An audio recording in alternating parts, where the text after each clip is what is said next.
Sono novità in casa Akragas e il presidente Giovanni Castronovo ce lo spiega che cosa è successo.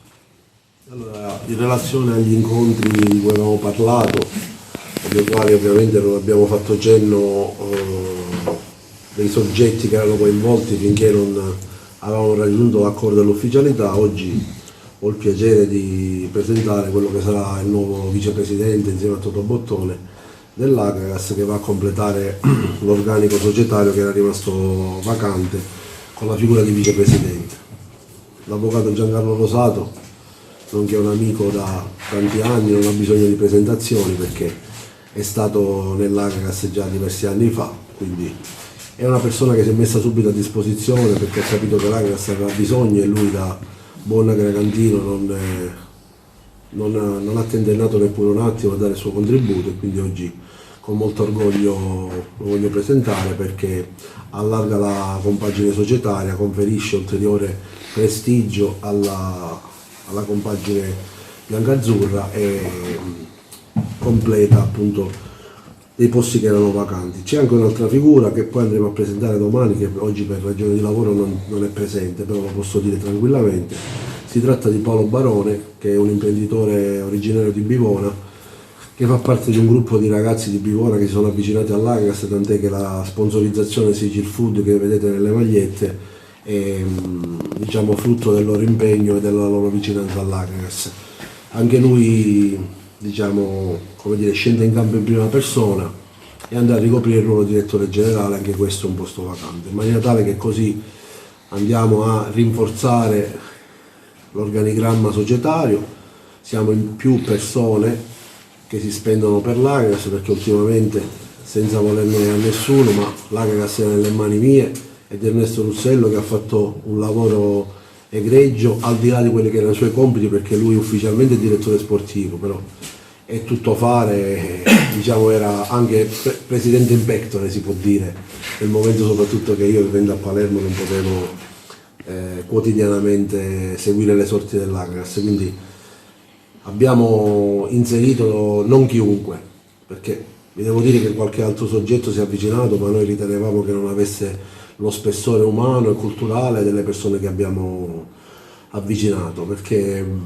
ci tengo a fare selezione di soggetti che devono essere puliti, di soggetti che sono spendibili, di soggetti soprattutto che hanno a cuore le sorti dell'Akragas, perché il calcio è passione, non è business, non è interessi, non è ricerca della soddisfazione personale, è un qualcosa che per vocazione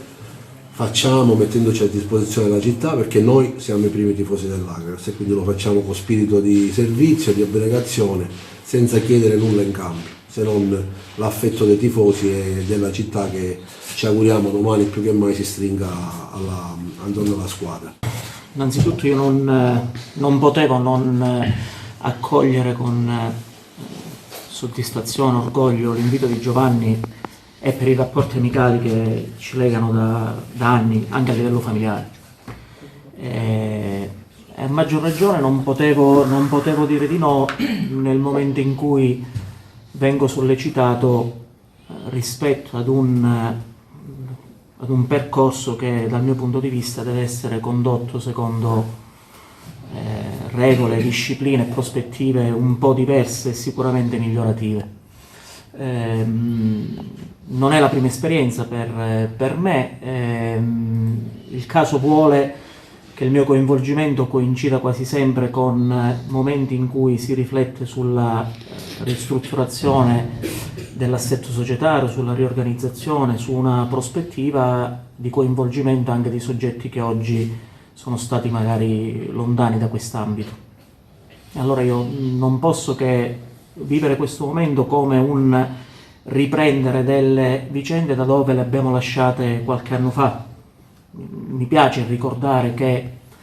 in un grande momento di difficoltà dell'Akragas, grazie all'iniziativa di Giovanni, che allora era presidente dell'Agrigentina, buttammo le basi per fare la fusione tra le due squadre di Agrigento, l'Akragas e l'Agrigentina. Da quella fusione venne fuori l'USD Akragas Città dei Templi. Quello fu il primo campionato di eccellenza con mister Montalbano e Pino Raffaele. L'anno successivo poi trasformammo quell'associazione sportiva in SRL e si diede l'avvio ad un percorso che è stato fortunato e avvincente, no? Sotto Rigoli, Feola e altri. Poi insomma è finita come è finita, ma non stiamo qui a parlare delle disavventure del passato, ma parliamo invece di prospettive rosee per il futuro.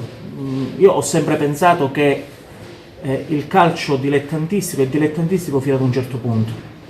Il risultato sportivo è figlio di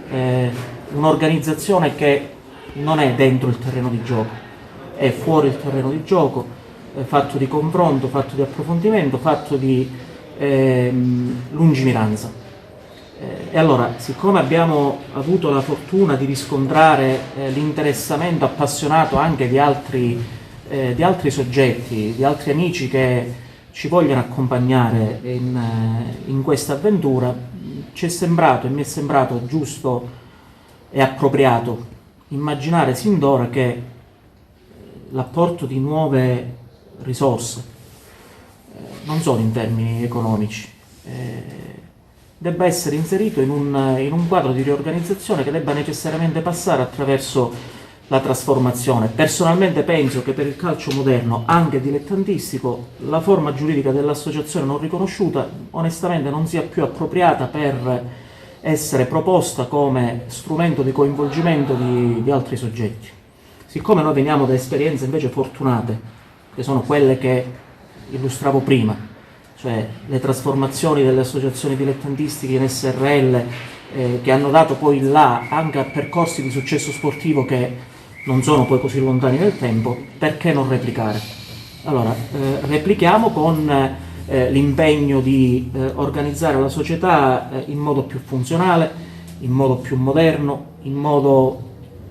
anche giuridicamente dal mio punto di vista più confacente alle prospettive e agli obiettivi che la società si pone. Oggi dobbiamo condurre in porto il campionato e lo faremo con assoluta serenità. Di sicuro vi posso dire che da giugno in avanti ci sarà una prospettiva che indubbiamente richiamerà molti più appassionati e metteremo su un modello che possa sollecitare la curiosità e la passione di chi fino ad ora magari ha deciso un po' di stare ai margini. Ecco, il nostro compito è dare gli strumenti